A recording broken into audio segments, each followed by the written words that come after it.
Non veg అంటే అందరికీ ఇష్టం. కానీ తెలంగాణ వాళ్ళకి నాన్ వెజ్ అంటే మాత్రం బోటీ కూర. ఏ దావత్‌లోనైనా సరే తెలంగాణ వాళ్ళకి సెపరేట్‌గా ఉండే డిష్ మాత్రం బోటీ కూర. వేడివేడి అన్నంలోకే కాదండి, రైస్, పుల్కా, చపాతీలోకి సూపర్బ్‌గా ఉంటుంది. అండ్ అంతెందుకండి, అందులో మంచికి కూడా సూపర్బ్‌గా ఉంటుంది.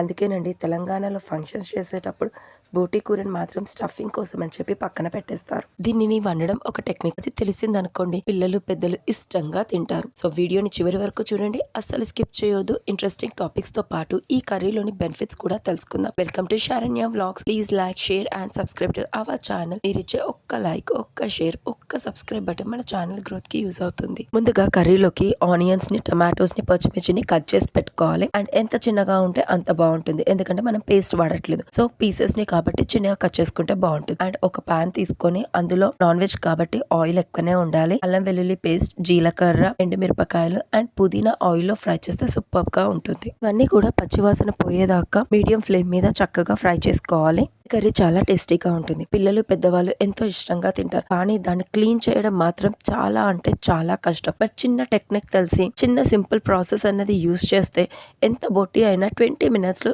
ఈజీగా క్లీన్ చేయొచ్చు. అండ్ స్మెల్ అనేది ఉండదు. ఆ వీడియో అన్నది మనం నెక్స్ట్ మన ఛానల్లో ఉంది. అండ్ మళ్ళీ ఒకసారి నేను అప్లోడ్ చేస్తున్నాను. సో ప్లీజ్ ఒకసారి మన ప్రీవియస్ వీడియోస్ కూడా చెక్ చేసేయండి. అండ్ ఇందులోనే నేను మసాలా దినుసులు వేసాను. లవంగాలు, షాజీరా, విలాచి, బిర్యానీ ఆకు అన్ని కూడా వేసి ఆయిల్ లో చక్కగా ఫ్రై అయ్యేటట్టుగా చూడాలి. బోటీలో అధిక ప్రోటీన్ ఉండడం వల్ల శరీరానికి శక్తిని ఇస్తుంది, కండరాలలో బలాన్ని ఇస్తుంది. ఐరన్ ఎక్కువగా ఉండడం వల్ల రక్తహీనతని తగ్గించడానికి ఉపయోగపడుతుంది. విటమిన్ B12 ఎక్కువగా ఉండడం వల్ల నరాల ఆరోగ్యానికి అండ్ మెదడు చురుకుదనంగా పనిచేయడానికి కూడా చాలా బాగా ఉపయోగపడుతుంది. ఇది శరీరానికి వేడిని అందిస్తుంది.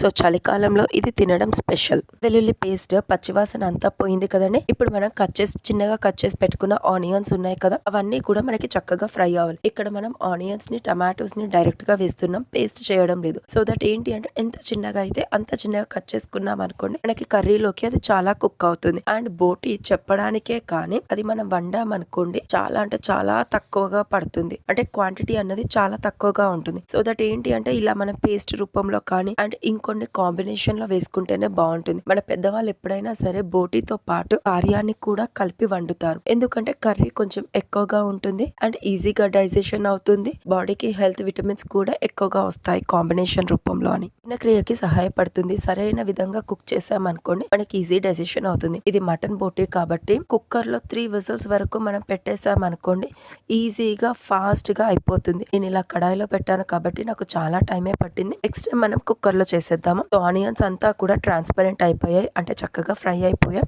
సో ఈ టైంలో నేను పసుపు వేసాను. సో ఈ పసుపు కూడా పచ్చివాసన పోయేదాకా ఒక 2 minutes చక్కగా టాస్ చేయాలి. హీనత ఉన్న వాళ్ళు దీనిని తరచుగా తింటే స్టామినా అండ్ ఎనర్జీ పెరుగుతుంది. ఇది ఇన్స్టెంట్ ఎనర్జీ బూస్టర్ గా కూడా పనిచేస్తుంది. ఇది సాంప్రదాయ ఔషధాలకి కలిగి ఉంటుంది. పూర్వకాలం నుంచి మన పెద్దవాళ్ళు దీనిని బలాని కోసం అని చెప్పి చాలా బాగా ఉపయోగపడినప్పుడు తరచుగా వాడేవాళ్ళు. మినరల్స్ వల్ల బోన్స్ స్ట్రాంగ్ అవుతుంది. సో అందుకనే ఎముకల బలం కోసం అని చెప్పి దీన్ని బాగా వాడేవాళ్ళు. ఉండటంతో ఫుడ్ ఇంటేక్ బాగా ఉంటుంది, ఆకలిని పెంచుతుంది. అండ్ బోటీలో పోషకాలు చాలా ఉంటాయి. చూడండి బోటీ ఎంత తెల్లగా ఉందో, కొంచెమన్నా బ్లాక్ మార్క్ అన్నది ఉందా? సో అంత బాగా క్లీన్ చేశాను. ఈ టెక్నిక్ అన్నది నేను మన ప్రీవియస్ వీడియోలో ఉంది, మళ్ళీ నేను వీడియో అప్లోడ్ చేస్తాను. సో ఒక్కసారి మీరు మన ప్రీవియస్ వీడియోస్ అన్ని కూడా చెక్ చేయండి, ఎంత బాగా ఉందో. సో ఆనియన్స్ అన్ని కూడా మనకు చక్కగా ఫ్రై అయ్యాయి కదా. అండ్ అదే ఆయిల్ లో బోటీని కూడా చక్కగా ఫ్రై చేసుకోవాలి. ఆయిల్ లో ఏ మటన్ నాన్ వెజ్ అయినా సరే ఆయిల్ లో ఒక 3 నుంచి 5 minutes వరకు కుక్ చేయాలండి. ఇప్పుడే దాని పచ్చి వాసన, నీసు వాసన అన్నది పోతుంది. వెజ్ ని ఆయిల్ లో ఎంత బాగా ఫ్రై చేస్తే కర్రీ అంత టేస్టీగా ఉంటుంది. అండ్ ఆయిల్ లో ఫ్రై చేసేటప్పుడు అది హీట్ అవుతున్న కొద్దీ అందులో ఉన్న వాటర్ అంతా బయటకు వచ్చేస్తుంది. చూడండి, నేను ఇందులో వాటర్ ఏం పోయలేదు, ఆయిల్ లో కుక్ చేస్తున్నాను, కానీ అందులో ఉన్న వాటర్ అంతా కూడా మనకి రిలీజ్ అయిపోతుంది. సో ఇలాగే స్లో కుక్ చేయాలండి. ఛానల్ ని చూస్తున్న మన వ్యూవర్స్ కి అండ్ సబ్స్క్రైబర్స్ కి చాలా చాలా చాలా థ్యాంక్స్ అండి. మీరిచ్చే ఒక్క లైక్, ఒక్క షేర్, ఒక్క సబ్స్క్రైబ్ బటన్ మన ఛానల్ గ్రోత్కి చాలా బాగా యూజ్ అవుతుంది.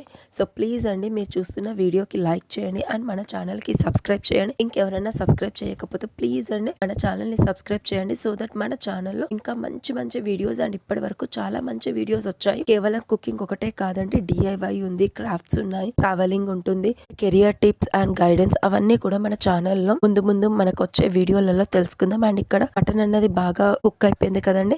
సో ఇక్కడ నేను ఏం చేస్తున్నానంటే చిన్నగా కట్ చేసి పెట్టుకున్న టమాటోస్ ఉన్నాయి కదా, ఆ టమాటోస్ కూడా ఇందులో వేసేసి చక్కగా కుక్ చేయాలండి. ఒకటి మాత్రం నేను చెప్తానండి, మనం కుక్కర్ లో బోటీ వండుకుంటేనే బాగుంటుంది. నాకు ఇది అవ్వడానికి మినిమం 1 hour ఆఫ్ టైం పట్టింది. అంటే నేను మీడియం ఫ్లేమ్ మీద పెట్టాను, లో ఫ్లేమ్ మీద పెట్టాను. సో దట్ హై ఫ్లేమ్ మీద పెట్టొచ్చు, కాకపోతే నాన్ వెజ్ ఎప్పుడైనా సరే స్లో కుక్ అవ్వాలి అండ్ మీడియం కుక్ అవ్వాలి. అప్పుడే అది టేస్ట్ కూడా బాగుంటుంది, పీసెస్ కూడా చక్కగా సాఫ్టీగా ఉంటాయి.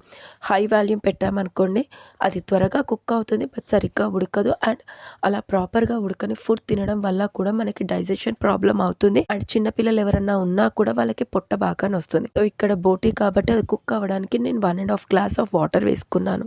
కొన్ని ఇంపార్టెంట్ టిప్స్ ఏంటి అంటే బోటీ అన్నది చాలా ప్రాపర్గా క్లీన్ చేయాలి, ముఖ్యంగా స్మెల్ అనేది రావద్దు. ఎందుకంటే ఇది ఇంటెస్టైన్ పేగుల మీద ఉంది. సో నేను ఎక్కువగా డిస్క్రైబ్ చేయను. సో కంప్లీట్గా ఆ గలీజ్ అంతా పోయేదాకా మనం క్లీన్ చేయాలి. అండ్ స్మెల్ అన్నది అస్సలు రాకూడదు. అండ్ మనం ఇక్కడ కడాయిలో అంటే ఎక్కువసేపు పడుతుంది మటన్ కాబట్టి, మీరు కుక్కర్లో ప్రాపర్ విజిల్స్ పెట్టారనుకోండి కర్రీ సూపర్ గా ఉంటుంది. అలా అని మరీ ఓవర్ విజిల్స్ పెట్టకండి, మొత్తం అంతా పేస్టీ అవుతుంది. కుక్ చేయడం వల్ల బోటీకి మసాలా బాగా పడుతుంది అండ్ టేస్టీగా ఉంటుంది. చూడండి కర్రీ అంతా కుక్ అయిపోయాక ఎలా ఉంది, అందుకే చెప్తున్నానండి. బోటీ మనం సింగిల్ గా పెట్టుకున్నాం అనుకోండి కొంచెం కుక్ అయ్యాక కొంచెమే అవుతుంది. సో ఇందులో కార్యాన్ని కూడా మనం కలిపి పెట్టామనుకోండి బాగుంటుంది. చూడండి ఇది వేడి అన్నంలోకి అలా నిమ్మకాయ పిండుకొని పక్కన ఆనియన్స్ ని స్టఫ్ పెట్టుకొని అలా బోటీ కలుపుకొని తిన్నామనుకోండి సూపర్ గా ఉంటుంది. వీడియోని చివరి వరకు చూసినందుకు చాలా థ్యాంక్స్. ప్లీజ్ అండి వీడియోకి ఒక లైక్ ఇవ్వండి అండ్ మన ఛానల్ కి సబ్స్క్రైబ్ చేయండి. మీ సపోర్ట్ అన్నది మన ఛానల్ కి చాలా అవసరం. వెళ్తూ వీడియోకి ఒక లైక్ అండ్ మన ఛానల్ కి ఒక సబ్స్క్రైబ్ ప్లీజ్.